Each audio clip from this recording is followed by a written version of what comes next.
ভাই খেলা তো জমে গেছে। আনঅফিসিয়ালের দামে অফিসিয়ালি আসতে যাচ্ছে এই device.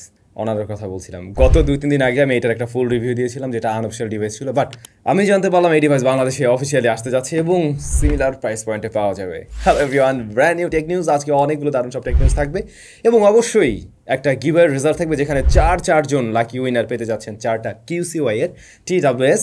So stay tune, result দেখে যান আপনি হলেন কিনা উইনার।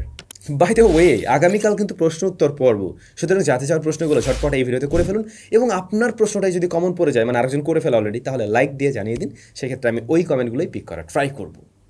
OnePlus প্রথম যখন তাদের নট সিরিজটা ইন্ট্রোডিউস করে, এরপরে কিন্তু বেশ ভালো রকমের জনপ্রিয়তা পায়, বাংলাদেশ বলেন, গ্লোবাল মার্কেট বলেন, ইন্ডিয়া বলেন, বাট মাঝে বেশ ভালো রকমের দুর্নাম কুড়িয়েছে এবং যে কারণে মানুষের খুব একটা ইন্টারেস্টের জায়গায় যে আছে এমন না। তবে এবারের নতুন যে OnePlus-এর Nord 4 ডিভাইসটা, এখানে স্পেশালিটি বেশ কিছু জায়গায় আমরা দেখছি। বিশেষ করে ওরা ক্লেম করছে 4 বছরের অ্যান্ড্রয়েড আপডেট দেবে। এটা খারাপ না, ভালোই। তবে আমার কি মনে হয় জানেন, OnePlus-এর অফিসিয়াল ডিভাইসগুলোতে অ্যাটলিস্ট এই যে 1 বছরের অফিসিয়াল ওয়ারেন্টি থাকে, এর পাশাপাশি ওদের আরও 2 থেকে 3 বছরের ডিসপ্লে ওয়ারেন্টি দেওয়া উচিত। যে আমাদের ফোনের যে কোনো পার্টসের ক্ষেত্রে আমরা 1 বছরের ওয়ারেন্টি দেবো, সাথে ডিসপ্লে তো থাকবেই, তবে শুধুমাত্র ডিসপ্লের জন্য আরও 2 বছর বাড়িয়ে দেওয়া হলো। সেক্ষেত্রে হবে কি, OnePlus-এর প্রতি মানুষের যে একটা ভরসা ছিল সেটা যেমন চলে গেছে, ওই জায়গাটা আবার চলে আসবে। আপনারা কি বলেন এ ব্যাপারে? ব্যাপারটা কিন্তু খারাপ না। এনিওয়ে, তো এই যে ফোন নিয়ে বলছিলাম, OnePlus Nord 4, যেখানে 4 বছরের অ্যান্ড্রয়েড আপডেট পাওয়া যাবে। এই ফোনে Qualcomm Snapdragon 7+ Gen 3 রয়েছে, 8GB র্যাম মিনিমাম আমরা দেখছি, এবং একটা গিগবেঞ্চ স্কোর আসছে, যেখানে 8GB র্যাম ভেরিয়েন্টের এই প্রসেসরের সাথে যেমন স্কোর আসছে আর কি। তো আপনারা ছবিটা দেখছেন, এই হচ্ছে তার স্কোর আর কি। তো শুরুতেই বলছিলাম, অনার তাদের এই 200 সিরিজটা লঞ্চ করতে যাচ্ছে বাংলাদেশে। 200 series, that means 200 Pro both পাওয়া যাবে বাংলাদেশ মার্কেটে। আমি আমার চ্যানেলে এই স্মার্টফোনের রিভিউ দিয়েছিলাম, যেটা আনঅফিসিয়াল ছিল, 200 Pro, এবং ভিডিওতে বলছিলাম পোর্ট্রেটের জন্য এটা পুরো কিং, মানে সিরিয়াসলি পোর্ট্রেট লাভাররা এর প্রেমে পড়বে নেই। ক্যামেরাটাও ভালো এবং পোর্ট্রেটটা স্পেশাল রয়েছে। তো গতকালকে এই ডিভাইসটা দিয়ে আমি একটু ওই যে ইনডোর লাইটিং সিচুয়েশনে, লাইক কী বলে, রেস্টুরেন্টে বসে আমি ছবি তুলছিলাম, এবং ভাই পুরো মাথা নষ্ট টাইপের ছবি আসে। যারা পোর্ট্রেট লাভার রয়েছেন, নিজেকে একটু সুন্দর করে প্রেজেন্ট করতে চান, একদম রেডি টাইপের ছবি পাবেন। এবং এখানে একটা অ্যাপারচার মোড আছে, যে মোডের থেকে আপনি যদি ছবি তোলেন খুব দারুণ ব্লারনেস পাওয়া যায়, এবং এস ডিটেকশনও বেশ পারফেক্ট। তো আমরা এই ডিভাইসটার যেহেতু 2টা ভ্যারিয়েন্ট আবার আসতে যাচ্ছে বাংলাদেশে অফিসিয়ালি, আমরা আবার কোনো নিশ্চয়ই ভিডিও নিয়ে আসবো, সেখানে এই সম্বন্ধে আরও ইন ডিটেলে ক্লিয়ার করে আপনাদেরকে জানানো যাবে। তবে মজার ব্যাপার হলো, আমি যতটুকু জানতে পারছি, আনঅফিসিয়ালি এই স্মার্টফোন পাওয়া যায় 65K এর আশেপাশে। এই যে প্রোটা, অফিসিয়ালটাও এর আশেপাশেই পাওয়া যাবে হয়তো। যদি তাই হয়, তাহলে কিন্তু অফিসিয়ালের প্রাইসের খুব একটা গ্যাপ থাকছে না, ব্যাপারটা খারাপ হয় না। Redmi K70 যাবতীয় স্মার্টফোনের রিভিউ তো আমাদের চ্যানেলে পরপর পেয়েছিলেন আরও বেশ কয়েক মাস আগে। তবে Redmi K70 সিরিজে আরও একটি নতুন ডিভাইস সংযোজন হতে যাচ্ছে, K70 এক্সট্রিম এডিশন। 18 জুলাই 2024, মানে এ মাসের 18 তারিখে স্মার্টফোন লঞ্চ হতে যাচ্ছে আর কি। 1.5K রেজলিউশনের ফ্ল্যাট ওলেড প্যানেল থাকবে, যেখানে 120 হার্টজ পর্যন্ত হাই রিফ্রেশ রেট পাওয়া যাবে। MediaTek Dimensity 9300+ SoC থাকবে এই ফোনে। মেটাল ফ্রেম, IP68 এর রেটিং, এবং ক্যামেরায় নাকি আগের থেকে কিছুটা ইমপ্রুভমেন্ট পাওয়া যাবে।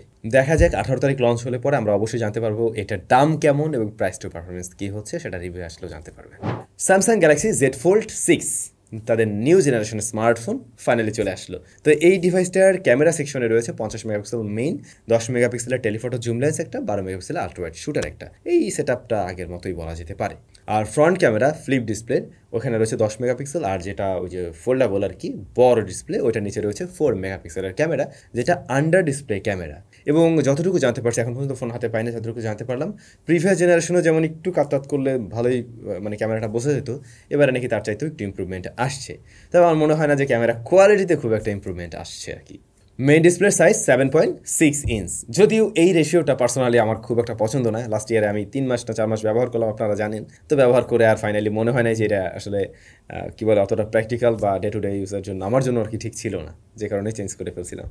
আর আউটার যে ডিসপ্লে, ওইটার সাইজ হলো 6.3 ইঞ্চ। 2টা ডিসপ্লে কিন্তু ডাইনামিক অ্যামোলেড প্যানেল, এবং স্যামসাংয়ের এই প্যানেল সম্বন্ধে নিশ্চয়ই আপনারা অবগত, সুপার লেভেলের ডিসপ্লে আর কি। যাই হোক, ট্রাই করবো এই স্মার্টফোন নিয়ে ফুল রিভিউ দেওয়ার জন্য, বাংলাদেশে আসলে পরে আপনারা অবশ্যই রিভিউ পাবেন। রিয়েলমির আপকামিং নাম্বার সিরিজের স্মার্টফোন 13 সিরিজ, তো 13 Pro Plus এই ডিভাইসের আরও একটা কালার ভ্যারিয়েন্ট কিন্তু এখন আমাদের সামনে চলে আসছে, যেমনটা আপনারা দেখছেন, এবং দেখতে কিন্তু বেশ সুন্দরই এবং প্রিমিয়াম একটা ভাব আছে এর মাঝে।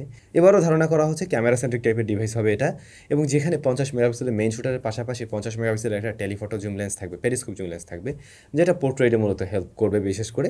এছাড়াও আপনি অপটিক্যাল জুম করেও ছবি তুলতে পারবেন। আর এর পাশাপাশি রয়েছে আরও একটা 8 মেগাপিক্সেল আলট্রা ওয়াইড শুটার 32 মেগাপিক্সেলের ফ্রন্ট ফেসিং ক্যামেরা। তবে কার্ভড প্যানেল থাকবে এবারেও, এবং অ্যামোলেড প্যানেল অবশ্যই 120 হার্টজ পর্যন্ত হাই রিফ্রেশ রেট পাওয়া যাবে। প্রসেসরের ব্যাপারে এখন পর্যন্ত জানা গেছে 7S Gen 2 এমন কিছু থাকার পসিবিলিটি আছে। 5000 mAh ব্যাটারি, 100 ওয়াটের চার্জিং সিস্টেম, এমন টুকটাক রুমার আছে আর কি।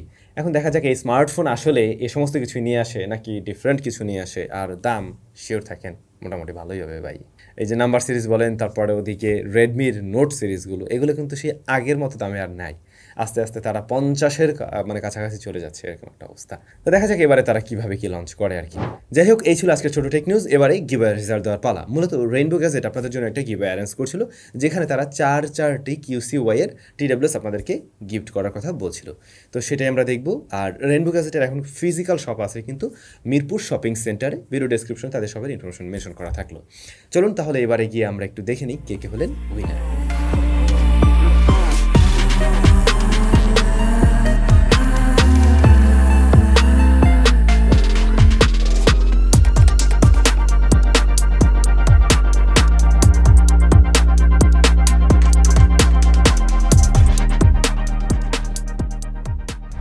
ওয়াও, এতগুলো উইনার একদিনে না! সবাইকে অনেক অনেক অভিনন্দন, এবং যারা গিফটগুলো জিতে নিয়েছেন অতি সত্বর আমাদের সাথে যোগাযোগ করুন। আপনার ভেরিফিকেশন, আপনার গিফট আপনার ঠিকানায় পৌঁছে দেওয়া হবে। যারা উইনার হননি, একদমই মন খারাপ করার কারণে মাঝে মধ্যেই এইরকম গিভওয়ে অ্যারেঞ্জ করা হয়। সো আই থিঙ্ক আপনারাও কখনো পেয়ে যাবেন। সবাই অনেক বেশি ভালো থাকুন। আর আগামীকাল যেহেতু প্রশ্নোত্তর পর্ব, ঝটপট আপনার প্রশ্নগুলো এখনই চট করে ফেলুন। দেখা হচ্ছে কালকের ভিডিওতে। Bye bye.